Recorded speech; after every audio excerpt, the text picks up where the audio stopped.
So if I want to go for a really relaxed feel, I'll play really quiet and leave a lot of space.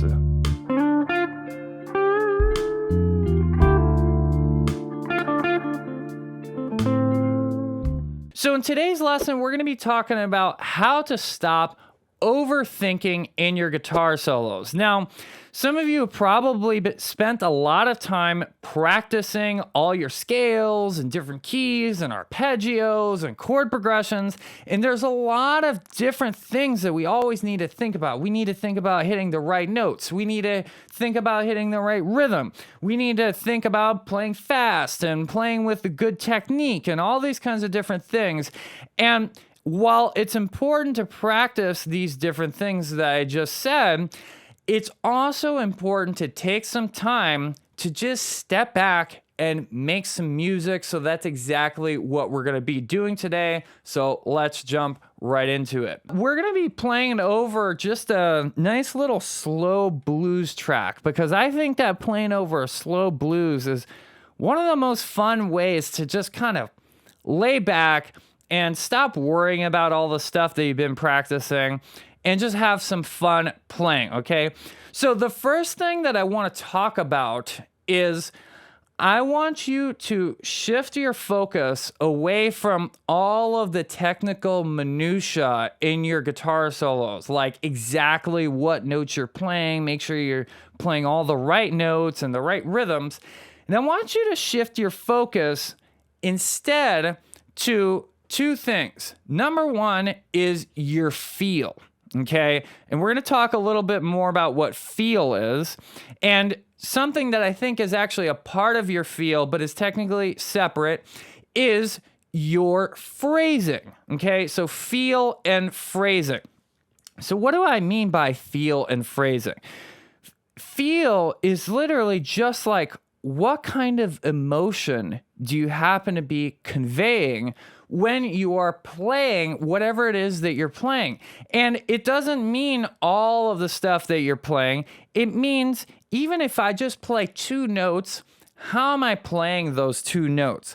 So let's do a little bit of soloing and I'll see if I can demonstrate what I'm talking about.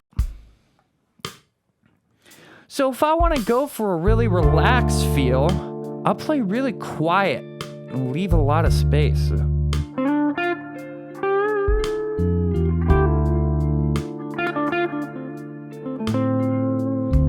So even though I played fast for a second there, my feel is still like really chill.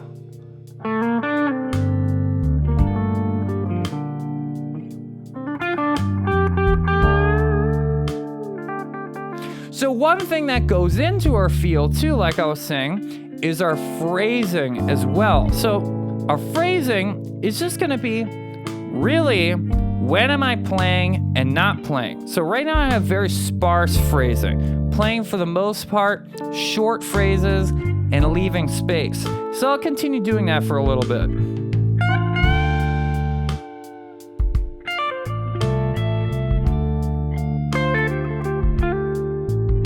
So very sparse phrasing, okay? And this allows me, I'm not worrying about every single note I'm playing. I'm just playing random notes from the pentatonic scale, be honest. I'm just letting that stuff happen automatically, okay? So let's go ahead and stop that and we'll talk a little bit more about the next point that I want to talk about, which is leaving more space in general so that then you have room to build up the energy. So another way that I like to think about what we were just talking about feel is really how much energy are you playing with? What is the energy level of the band or the backing track that's behind you conveying, and how's that interacting with your solo? So you're going to hear that later on in this track, the backing instruments are going to be playing with more intensity, more energy, and I want to be able to match that. So how do I match having more energy? Well, first of all, I can start playing more notes, start playing faster, and I can also start playing louder, okay? So a lot of times when I listen to my students playing a solo or just different people who are a little bit less experienced playing a solo, the main thing is that it's always kind of meandering at this about middle energy level. So they're playing with a medium dynamic, like as a medium volume picking, and they're playing probably too many notes, not leaving enough space. And that kind of leaves them no room to get higher in the solo. So really cool when we just play less and stop overthinking and just say, you know what, I'm just going to play a little bit here, a little bit there. Now, all of a sudden, it becomes way, way more effective and easier to build my solo up into something that sounds a lot more musical and sounds a lot more compelling, actually. So let's keep going with the track, and we're going to start building up a little bit. After the beginning of that solo was really spacious, sparse, I was playing nice and quiet, and I'm just going to start building the energy up a little bit more.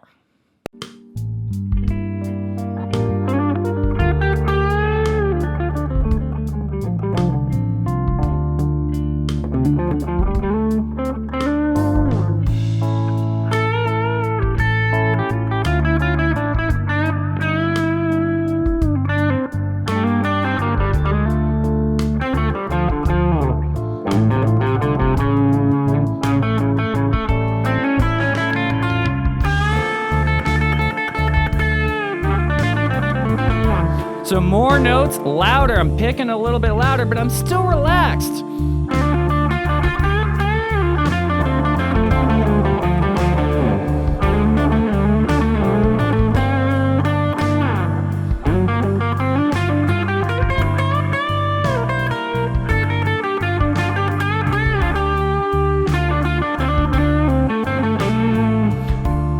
So you see how much more effective that sounds when I'm letting myself have that space in the beginning, and now all of a sudden the energy is building up and it's not just the same way the whole entire solo. Now, does that mean that you always have to start your solos really quiet and build them up like that? No, because guess what? Even that can get predictable. Anything that's really cool you do, if you do it too much, it'll get predictable, okay? So sometimes it can be cool to start a solo and come right out of the gate wailing for a couple of seconds and then drop the energy level down. But it's just more of actually now, instead of me thinking about every single note and every single rhythm I'm playing, I'm thinking about more of the actual energy that I'm projecting. And that allows me to take my mind off the notes. It's not about stopping thinking about the notes if I'm not making it clear. It's about focusing more on the energy instead, and that way it's going to automatically make us stop thinking about all the minutia, every single little note that I want to play, and I'm focused on more the general feeling that's going on. Okay, so with that being said, I just want to talk about a couple more things. Number 3 is that you have to actually spend a little bit of time every day practicing like this. Now, you can do it at the end of your practice session, or you can do it at the beginning of your practice session, and I think that there's pros and cons to each one. So maybe if you only did it at the end of your practice session, well, maybe you might find it hard to stop overthinking because you just practiced a bunch of scales and arpeggios and a bunch of stuff that you were thinking about, right? So however, maybe if you did it at the end of your practice session, when you stop thinking about all that stuff, a little bit more of it comes out. So that's the cool thing, guys, about practicing all these fundamentals that we talk about, is the idea is that when you learn it well enough, then when I say, okay, I'm just going to focus on the energy, blah, blah, blah, all the stuff we've been talking about, then a lot of that's going to naturally come out without you thinking about it. So in other words, you need to deliberately practice executing the things that you've been working on without thinking about them. For the most part, that's not going to happen automatically. It's not going to be like, oh, magically I practice my scales and then one day I don't have to think about it anymore. No, you kind of have to make a conscious decision. Okay, I'm going to solo without thinking. I'm going to solo while thinking about something else, something more general, more musical, like my feel, my phrasing, my energy levels. So this can even apply to something that I'm always harping on about, which is rhythm. So if you notice, there were some phrases that I played earlier that like straight up weren't even in time with the backing track underneath. I'm going to give you another example of that, but sometimes it actually sounds cool, depending on the style that you're playing, of course. It can actually sound cool. For those of you who haven't heard it, you should go listen to this song called Out of My Mind. It's by John Mayer on it's called the TYT Trio album, I believe it's called. Check out John Mayer's soloing on that song and notice how like it's just all about the feel. It's all about the phrasing and even his rhythm. Sometimes his rhythm's absolutely on the money because he has got unbelievable rhythm.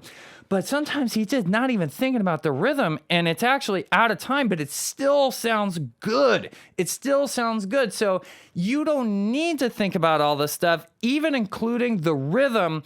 Once you've practiced it enough, it'll start to sound amazing. It'll sound even better the less you think about it. So I'm going to try just playing a couple of things and I'm just going to let myself not even think about the rhythm. I'll even play some stuff that's out of time and let's see how it sounds.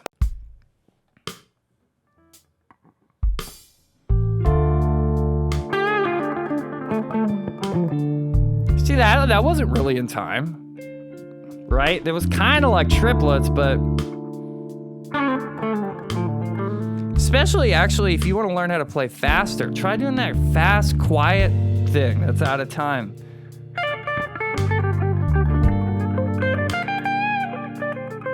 Not that I can't play in time, right? I can go. That was just triplets on the beat, but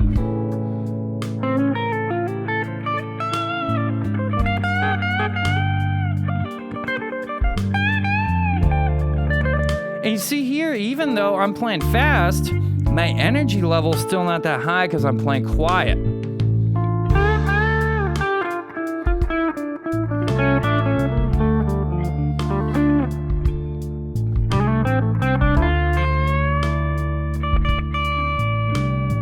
And if I start playing louder, that energy level is going to go up, even if I'm not playing a lot.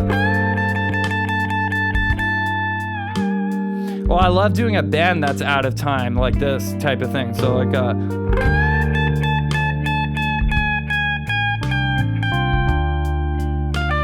and then I go back in time. That is super effective, especially in this kind of blues context. You don't even need to play in perfect time all the time. If you do it on purpose and you do it with feel, you do it with conviction, and you're not thinking about it, then it can work absolutely perfectly. So if you're someone who doesn't feel like you have all the fundamentals down and have a mastery over the guitar fretboard and playing in every single key all over the neck and want to get that down so that even when you're not thinking about it and you're playing, you're still playing great sounding notes that fit with the key, fit with the chords, then make sure you head on over to jamsville.com right now and pick up the Jamsville GPS Fretboard Fundamentals course. Every guitar player needs to know how to play in all the keys, all over the fretboard if you want to reach your maximum potential. So if you don't know how to do it yet, you need to go get the course right now.